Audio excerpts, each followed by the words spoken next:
This video will cover the Gradebook features. Go ahead and select the Assignments tab. And here you can see the current assignments. First, I'll go through some of the settings for the Gradebook. At the top icon there that looks like a chalkboard, you have the grade options, second from the top. Here you can see some of the options. So besides numerical grading, you can also have custom grades. So for example, I can add a new custom grade here.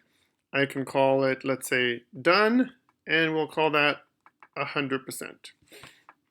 And let's add a second one, maybe saying late, and that's 70%. Also, maybe you use standard grade systems, and so you could use your standard grades here as well. And if you tap the tab for grade scale, this is if you convert your percent into a letter grade. Here's the default United States system. You can go ahead and easily delete these and add your own there, but this has a basic system there. So now, if you want to use both numerical and custom grades, it's already set for that. If you don't end up using custom grades, you can switch this. And if you don't want to use numerical, you can just switch to the custom symbols. That's usually if you're using only a standard grades system. I will set that back to both. And now what we'll do is add the plus sign, select new assignment. I'll give it a title. Let's call this homework 3.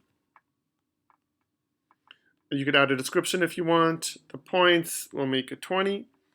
The date there, and then also a category. If you're using categories and weighting, in this case, I'd set that up, and there's another tutorial on that. Go ahead and assign it one of your categories. If you don't use categories and weighting, you can actually, that won't be an option there. And then tap the add button at the top right, and you'll see here the homework number 3 has been added in the middle, and it's all empty right now. And now simply tap any empty value there, and you'll see that there you can easily add the points. I can give Jeremy there a 15. Or if you want to use your custom symbols, tap the 3 dots, and you'll see there's the option of missing, absent, exempt. Those are default for the app, and then also the done and late. So I can go ahead, if I select done and save, there you go. If you noticed, you also have the option to go to next, so it'll automatically bring up the next student. And there you have it easily. You can also tap on the assignment name at the top.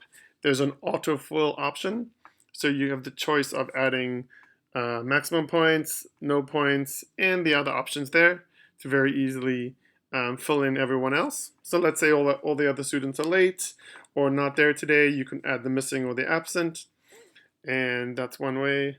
And you can see you can also generate an assignment PDF report. You can delete the assignment and go back to view the details if you want. And by viewing the details, you can see some of the statistics there. So there's a very easy way of adding your assignments. And lastly, if you go to the settings in the app, when you select the grades there, this is basically the colors for the assignments for each student's grade. So if it's above a 90%, it's green, and you got the different categories there, and you can easily tap any of those and adjust it to your liking. That way you can color it the way you like. All right, and then that's the main stuff there to do your grades. Enjoy.